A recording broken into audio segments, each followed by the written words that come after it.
Tonight, you'll lie down on a mattress with springs or foam engineered to match the curve of your spine, under a blanket woven in a factory, in a room with a locked door, and you'll fall asleep without a single thought about whether you'll wake up again. That's not normal. That's not how it's been for most of human history. For hundreds of thousands of years, sleep wasn't rest. It was the most dangerous 8 hours of your entire day. Think about what sleep actually requires. You go unconscious. You can't see, you can't hear properly, you can't defend yourself, and you stay that way for hours, every single night, whether you like it or not. Every predator on the savannah knew this. Lions hunt at night, hyenas hunt at night, and for most of human history, humans slept without walls, without locks, without anything standing between them and the dark except a fire, a few pairs of watching eyes, and luck. So the first thing early humans needed wasn't comfort, it was safety, and that changed everything about where and how they slept.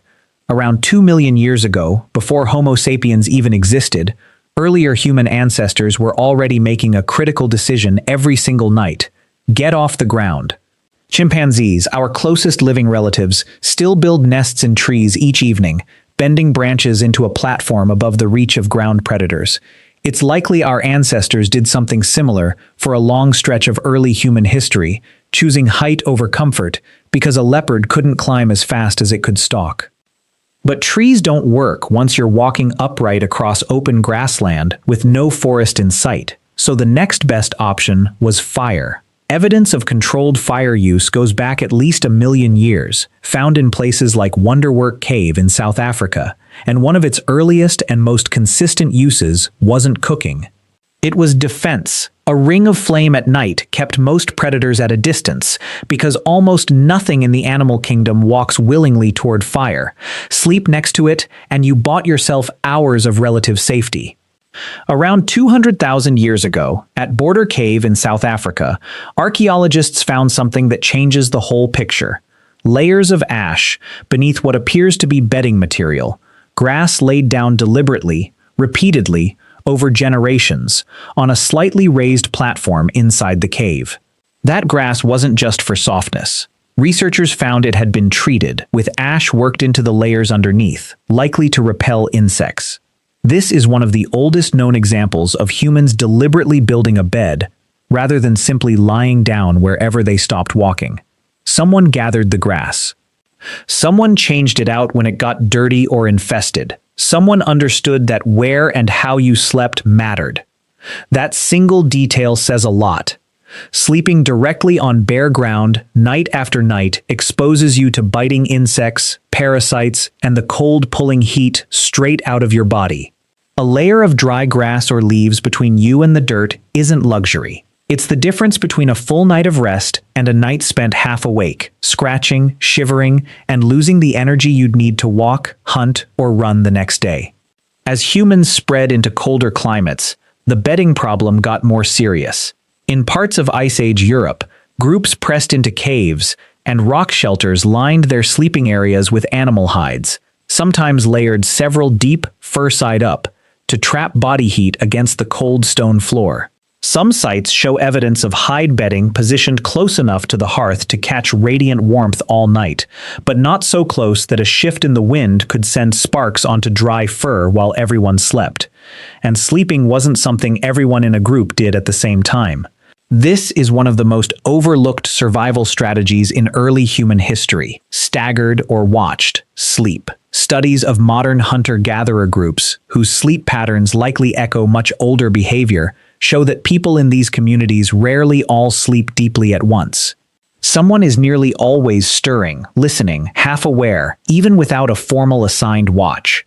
Groups that slept in clusters, with the most vulnerable, children especially, positioned in the center, and adults arranged around the outside closer to the fire and the entrance, weren't doing this by accident. It was a defensive formation, repeated every single night for longer than anyone could remember why. Positioning near cave entrances brought its own trade-off. Sleep too close to the mouth of a cave, and you're exposed to wind, rain, and anything wandering past. Sleep too deep inside, and you risk being trapped if something blocks the only way out, and you lose the ability to hear danger approaching from outside. Archaeological evidence from long-occupied caves shows sleeping areas consistently placed in that narrow middle zone, close enough to flee, far enough to be sheltered. That balance wasn't guessed once. It was tested, generation after generation, by people who didn't survive the mistake of getting it wrong.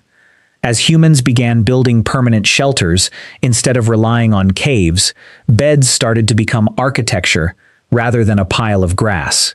At Neolithic sites like Skara Brae in Scotland, roughly 5,000 years old, archaeologists found stone-built bed frames, raised boxes built directly into the walls of each house, likely once filled with heather, straw, or bracken, and topped with fur. These aren't natural formations. They were built deliberately at a height that lifted sleepers off the cold stone floor and away from drafts running along the ground. This is one of the earliest clear examples of a bed as a permanent object in a home, not something rebuilt from scratch each night. Elsewhere, humans experimented with raising the whole sleeping surface off the ground using wooden platforms, a solution that solved several problems at once: distance from crawling insects, distance from cold air pooling near the floor, and a harder barrier between a sleeping body and anything moving through the dark. Woven mats made from reeds or bark fiber, some of the earliest textile technology humans developed, were laid across these platforms long before anyone wove cloth for clothing. By the time early civilizations were building actual furniture, in Egypt, in Mesopotamia, the bed had become a status object as much as a survival tool. Raised on carved legs, strung with cord or leather to create a springing surface, piled with headrests carved from wood or stone. But strip away the decoration, and every single one of those beds was solving the exact same problems that grass on a cave floor solved 200,000 years earlier. Get off the ground, stay warm, keep the bugs off, and put something, anything, between your unconscious body and the dark outside. So tonight, when you collapse onto a mattress without a second thought, remember what that simple act used to cost. Every layer of grass gathered by hand, every fire kept burning through the night, every person who stayed half awake so the rest of the group could sleep, every raised platform built to keep the cold and the crawling things away. All of it exists because sleep was never actually safe until humans made it that way, one exhausted, careful night at a time.